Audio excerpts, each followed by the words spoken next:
All right, I want to talk about numbers. Numbers regarding the Drolknius strategy, and this is in regards to some discussions I've had over the last couple of weeks and just observations I've made, mainly online, with some comments made by young men about all the numbers of children that they're going to be having. Now, I promote having or aiming to have up to 9 children. Up to 9 children. This is an upward limit, and there's a good reason that I express that there is an upward limit to the number of children that you should have. And there's several factors that play into that number and why I've come up with that number. But most importantly, why there is an upward limit in the first place. So I want to talk about that. So upward limits to do with ages, intervals between children, age gaps between spouses, between the parents, and things like that.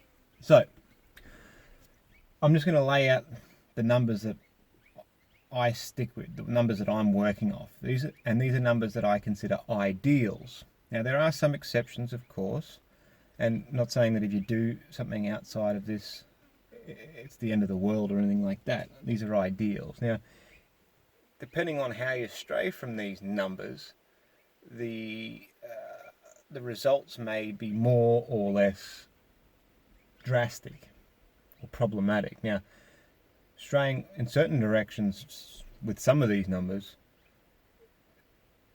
are a problem and are more obvious problems, and I'll get into the details as I discuss it. So first of all, the upward limit to the number of children is 9. Now this 9 number is based around the ideal age gap, and mind you, this is all for the modern world. I don't care about what your Chad granddad did or your great grandfather who had 24 children 50 years ago. That's not today. It's not feasible today for various reasons. A lot of the reasons why your grandparents and your great grandparents had all these children has got to do with child mortality rate, much of which is not so much of a problem for us today, but also just because they did it is not an excuse for you to do it. Your grandparents did a lot of fucked up shit too that you need not repeat, and just because you can do something doesn't mean that you should do something. So the ideal age bracket, now this is for women. I'm starting with women because the women are the one that have to have the children. So for a woman, it's between ages 18 to 36. Yes, some women may physically mature before then, but most adults aren't adults at 18 as it is, not even for years later. In 18, most countries this is considered an adult. So we're starting at 18. From 18 to age 36. Now I've picked 36 specifically because I like to work in 9s. I have a thing for 9, and it works well for some of the upcoming reasons as well. And of course there are fluctuations and variations with that number, but I'm sticking with 36 just to make the math easier. 18 to 36. Now why the upward limit of 36? Well, that's your late 30s. Now most people, it's no surprise that your late 30s having children is not ideal. Okay, yes, you can do it. Yes, women can still be fertile after age 36. Okay, but it's not ideal. The fertility goes down after age 30. You have a limited supply of eggs to begin with. So even if you are able to produce, or rather get pregnant and bring to term a child beyond the age of 36, you've also then got to be physically capable of giving birth to the child. Now, if you've started at the age of 18, an early age, this is going to be somewhat easier. Or rather, if you don't start until you're 36, if you're only just having your first children after this age, the likelihood of complications giving birth go up. So there's the physical birth giving experience complication. Now beyond that, if that's when you're starting having children, then you've got to think about, well, what's your upward limit of how many children you're going to have when you're already starting outside of the ideal age window. I don't want to dissuade anyone from having children beyond this age, especially if you haven't started yet. You're probably better off having a couple of children after this age than having none at all. And sure, yeah, some women can do it.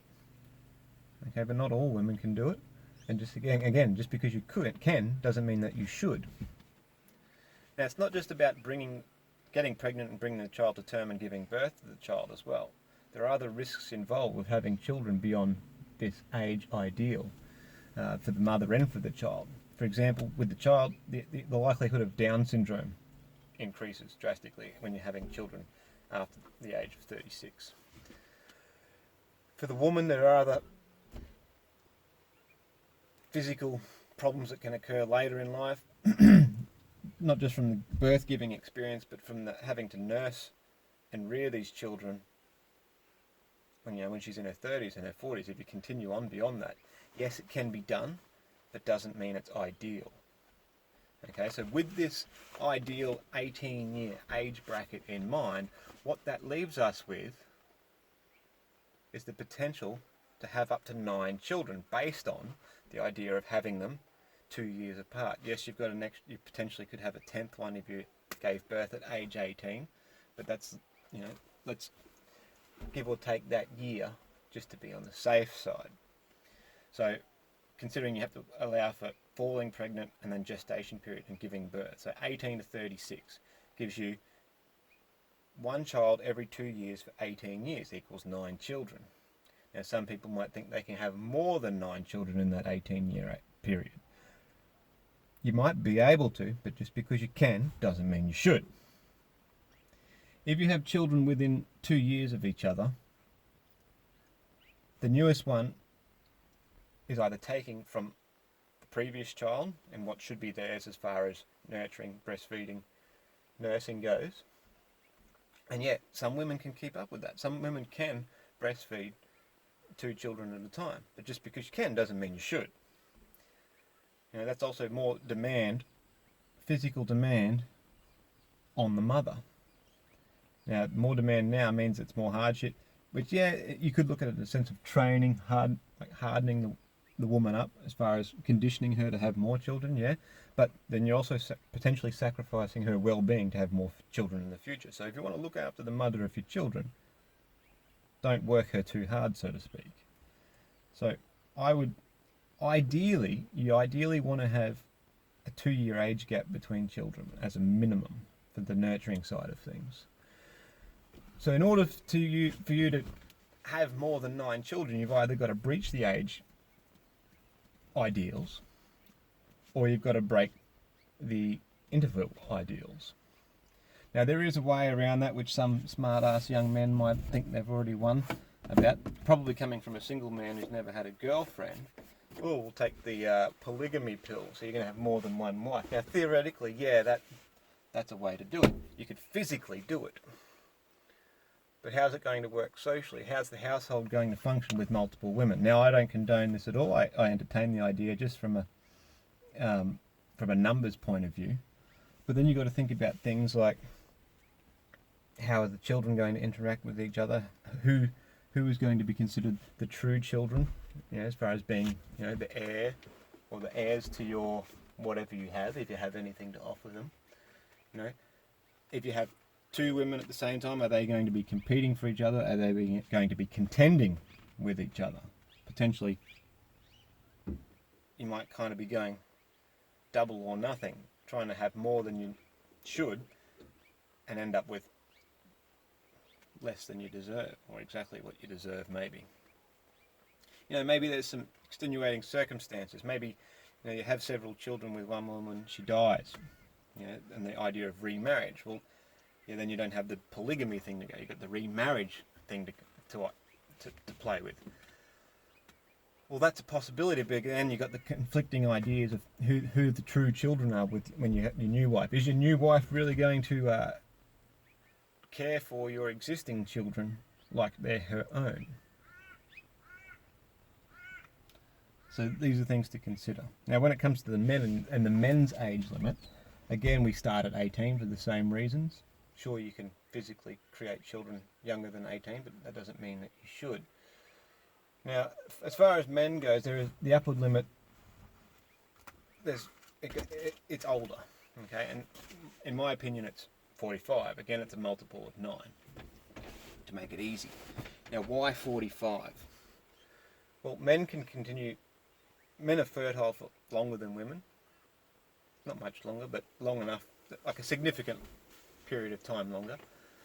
But it's not just about creating and making the children. You also have to think about raising the children. You have to think about your role as a parent evolving from parent into grandparent. If you're having your youngest child or your youngest children beyond age 45, it means they're not reaching maturity until you're well and truly into your 60s. Now, yeah, that's fine. Okay, they're reaching maturity, but now if they're going to be trying to achieve the same numbers that you are, how are your interactions with your youngest grandchild going to be? You might not even meet them. And some people think that that's not important. Well, I think that's hugely important, to be a grandparent to your grandchildren. Your grandchildren should have a grandparent in their life. It's part of a healthy function of a healthy family and a healthy household. Especially if we want to step back and change our societal norms back to a kind where we have a healthy and strong tribe.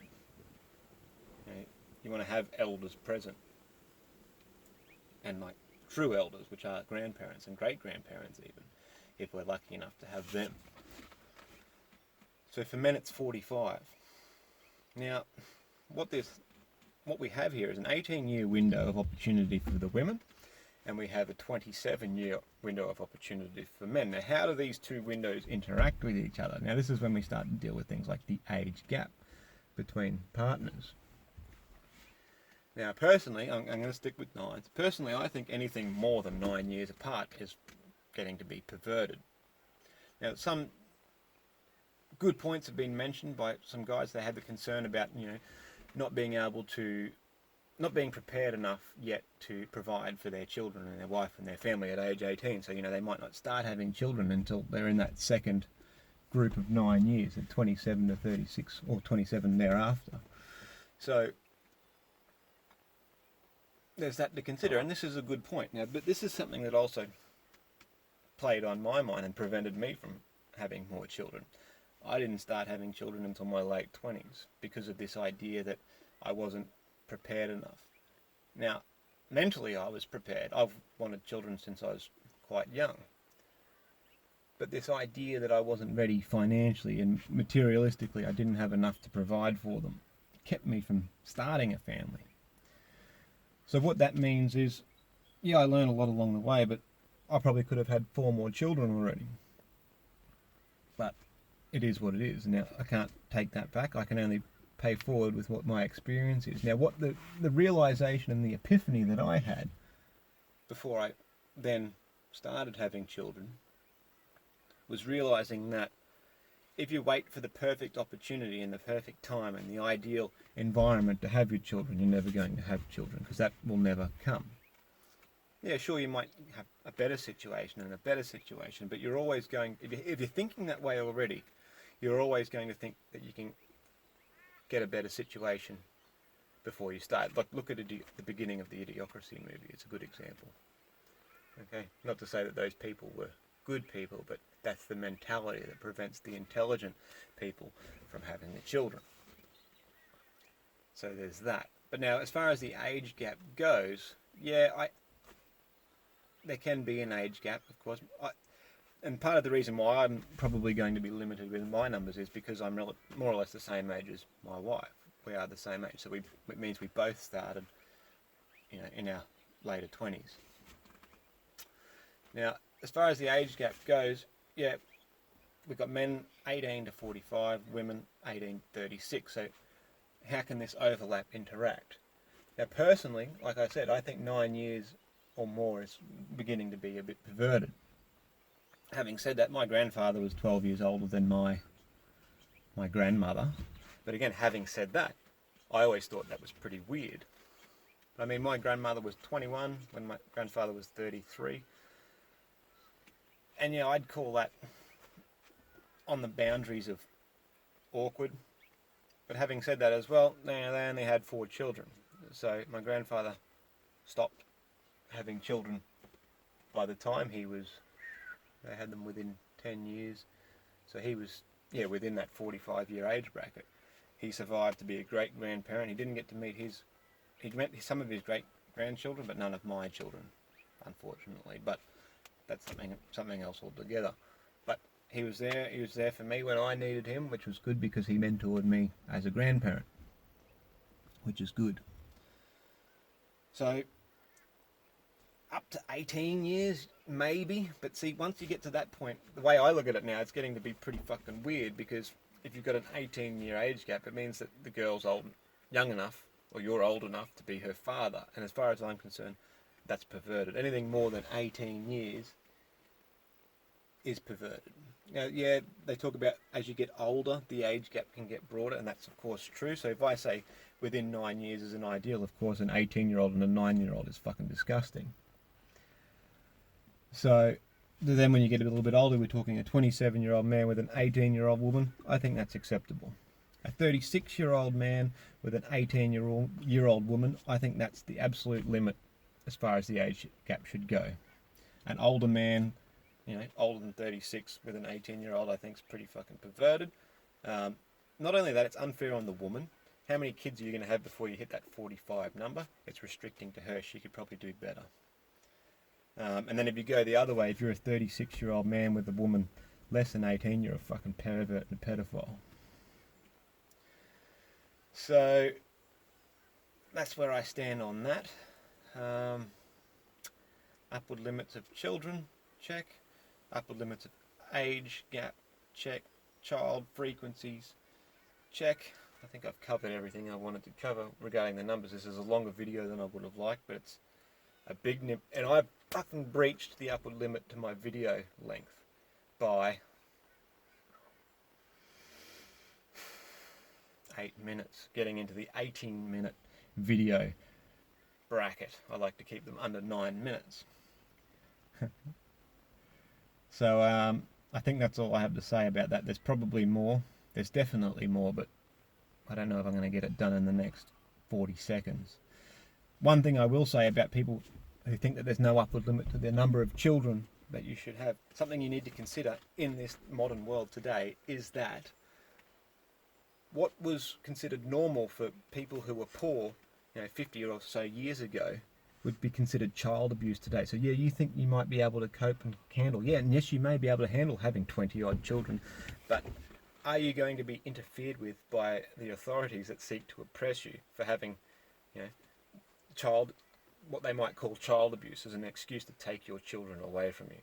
Think about that. Think about more serious shit. Thanks for listening.